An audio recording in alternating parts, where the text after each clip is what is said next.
What to build? Oh, come on, Lucy. Wow, you're a builder. You're a maker. You're a...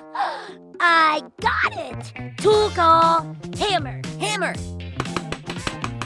Wrench. Wrench. Drill.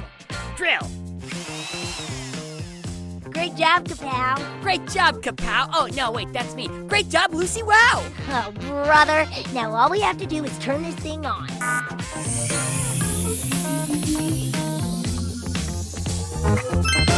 Let the show begin!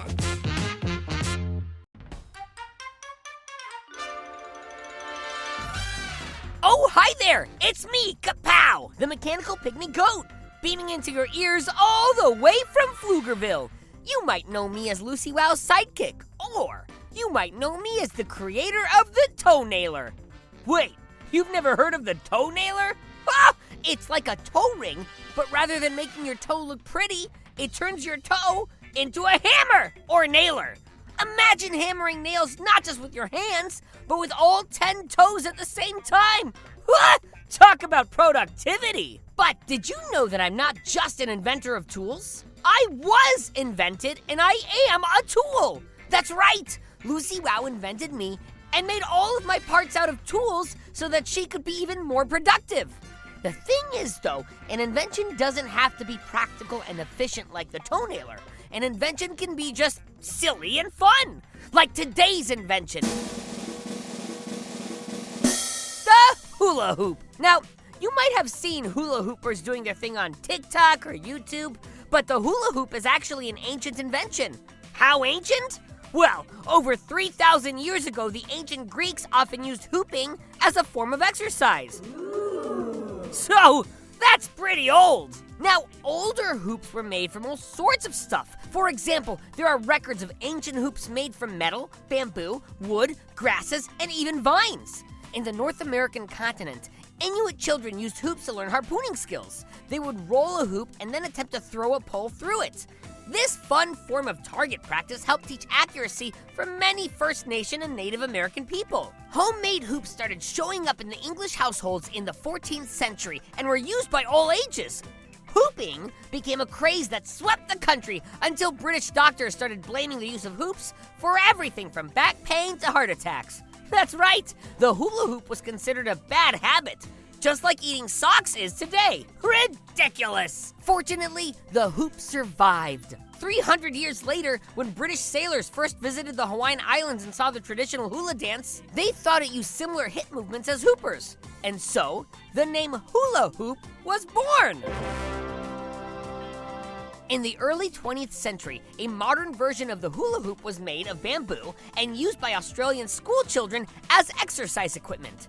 In 1957, Wham-O Toy Company founders saw these Australian hula hoopers while on vacation. And while these kids were just trying to get a good grade in gym class, they saw a hit toy. Within a year, Wham-O created a hollow hoop made out of plastic, and my goatness, was it a hit! Wham-O sold 25 million hoops in just 2 months! And sales reached $45 million in the first year. Adults bought the toys for children, but usually gave the hoops a try before turning them over to the kids. Before long, adults could be seen swinging their hips around like crazy, hula hooping in competitions around the world. Soon, people started using more than one hoop at a time. They were using their neck, arms, legs, and hands to hoop along with their waist. A record 105 hoops were spun by Jin Linlin of China in 2007. Can you imagine spinning 105 hula hoops at the same time? And it didn't stop there. People started using bigger hoops. The world record for the largest hula hoop spun was set by American Ashrita Furman at 51.5 feet. That's one big hoop! Now, like I said, no one knows who the first person to spin a hoop around their hips thousands of years ago was. But whoever it was, their invention is still going strong.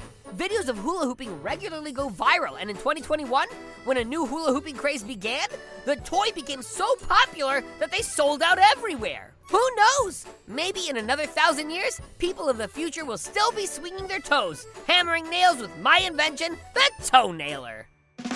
Well, folks, we've come to the end of another Kapow's Power of Invention podcast. Come back tomorrow when I'll be covering more inventors and inventions. And while you're waiting, you do realize there are just a slew of shows that take place in Pflugerville, right? It's true! There's Bobby Wonder, who's trying to protect Pflugerville from Mighty Mila, and Lucy Wow over in the Big Red Barn, inventing all sorts of cool stuff with her mechanical pygmy goat Kapow. Hey, that's me!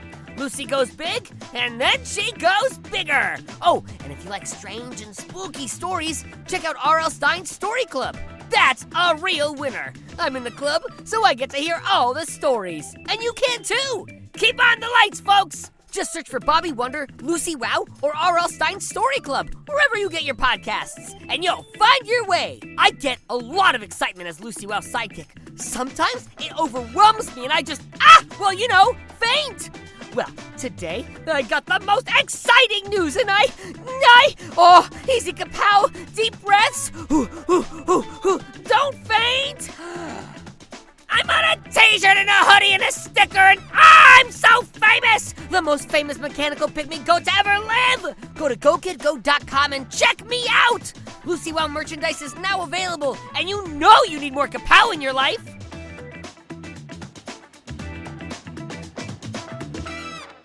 Go, kid, go. How did you get in here? No one is allowed in Fluesville. It's a secret. Fluesville is a secret? Hey, I love secrets. Waffle and Martha, we've talked about this. Fluesville is the very secret place where we live. It's under Pflugerville. We're fizzies. We make fizz bars in the fizzy factory and no one can know. Oops. Oh, now everyone knows. So what you're saying is, don't drive around Pflugerville with a bullhorn yelling, "If you're a kid and you love to laugh and go on adventures with two fizzies named Waffle and Martha, then listen to Fluesville." Yeah, that would be a bad idea. Perfect. That's exactly what we did. Well, this is just great. We'll be overrun with kids. Go, kid, go. Follow Fluesville on Apple Podcasts, Spotify, or wherever you get your podcasts.